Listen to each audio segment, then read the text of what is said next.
name is Mrs. PJ Carlisle, and I went to high school here, and I've been teaching here 27 years, mostly juniors and seniors. So in 2019, I was diagnosed with stage 3 colorectal cancer.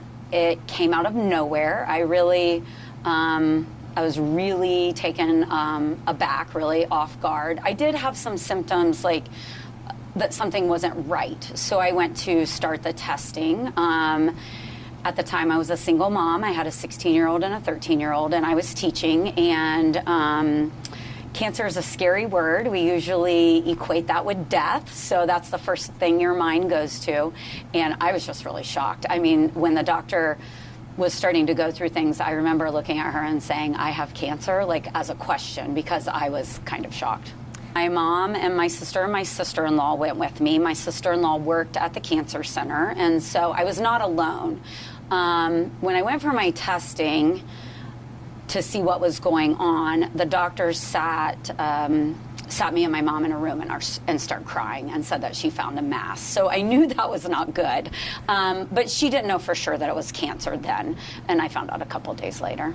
I think I was kind of in the twilight zone, just going through the motions because you're in such shock.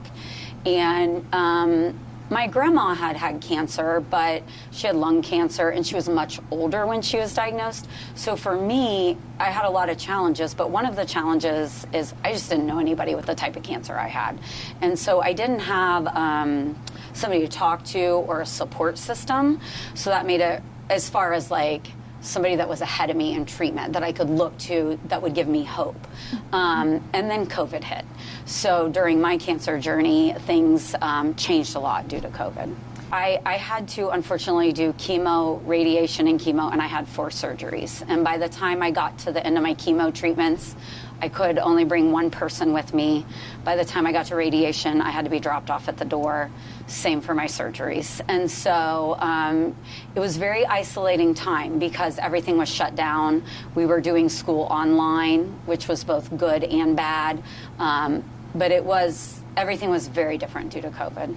I did not quit working. I came to school through treatment, and part of my treatment required me to wear a large chemo pump to school every 2 weeks. So I couldn't hide it, nor did I want to. And my son was a junior in high school here, so that made it a little bit different also. So it was pretty much an open book. I had family members encourage me, because in the beginning we were still coming to school every day, to stay home, and I did not. For me, it was better to come to work every day because it gave me 7.5 hours with my students not thinking about cancer. If I would have stayed home, for me personally, it would have mentally been, I think, very bad. So I came to work as much as I could. Obviously, I had to miss like on treatment days, or when I had surgery, I missed 2 weeks. So, but I tried to come to work as much as I could. But I think it was maybe a little bit more about social studies that year. Like I hope that I taught my students at that time how to overcome adversity and that we can do hard things. And I mean, I just don't think I had a choice. You know, everyone, when you're sick, they say, "Oh, you're so brave and you're so strong." And you are, you don't feel like you are, but you don't really have a choice. Chemo infusions were particularly hard. They got worse over time. I had a specific drug that gave me neuropathy. So from the moment my chemo infusion started, anything I drank felt like glass going down my throat. I had to wear gloves when I opened the refrigerator, and it lasted about 10 days. And then on the 14th day, I'd have treatment again. That was hard. The radiation was not as physically challenging. I was just pretty tired by the time I got to that point. Probably the most challenging part for me was I had to have an ileostomy, which is where they reroute your small intestine to your stomach, and you go to the bathroom in a bag while your colon heals. And nobody wants to talk about it. It's not very pretty, but I had that for 14 weeks. And I think part of the reason it was really challenging was it was toward the end of my journey, and I was kind of weary, and I had to sleep in a recliner for 14 weeks as a result. And so I think that was pretty challenging, that part of it. Mm-hmm. My mom was my main caregiver. I definitely would not be here without my mom. She, when I was down to one person, would take me to the doctor. She would drop me off and sit in the parking lot and wait on me. So definitely my mom. I had some really close friends that helped me. When COVID hit and everything shut down, everyone kind of quit coming around because I was immune compromised, so I couldn't be around a lot of people. I had a church group that was praying for me. I'm active in my church, but what kept me going every day was being a mom. Like, my kids needed me, and so that's really what kept me going. I just think coming to work every day helped me the most because I really enjoy teaching, and it just gave me a distraction. So my students being there every day, and they were very extra caring and loving because they, you know, I had to tell them because I don't really miss work very often. I was gonna have to miss. I had to come with a big bag that I couldn't hide, so it just was there. So they were very supportive. About eight treatments in, we shut down and started doing school online. So I lost that connection a little bit because we were doing school online. But I think just showing up every day it really helped me keep going. It's ironic, I came back to school after what would have been like my last big surgery, and we came to school for one day and then we got shut down again. So I had one day with my students and we were back online, but I was still coming to school then. Right now I did hit my 5-year remission mark, so I am in remission, and 5 years is sort of the magic number where the chance of recurrence decreases.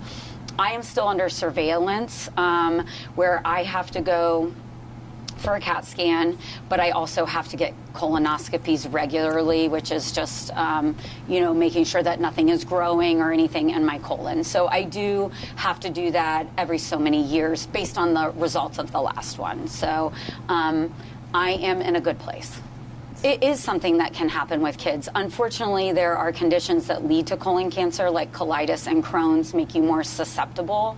And now it is the fastest growing cancer in people under 50, and it was also the deadliest as of last year.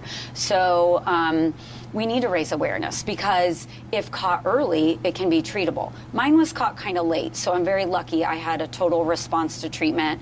I did continue exercising. I think that helped a lot. I had a positive attitude. But we do need to raise awareness because screening can save lives. And so we need to make sure that people are getting screened. For colon cancer, the screenings don't start till 45. It used to be 50. It really should be 40. And if you're at high risk, like in your family, it could be earlier too. But we're our best advocates. You know, we know when there's changes in our body. And unfortunately for me, I ignored some changes. And I'm a teacher. I didn't want to take a day off to go get testing. And probably as a result, my cancer was more advanced. So I would say listen to your body, advocate for yourself, educate yourself. As far as colon cancer, any digestive changes, you definitely want to pay attention to. I've definitely slowed down, let some things go. Everything is small because if you don't have your health, then you have nothing. So I think it puts it into perspective.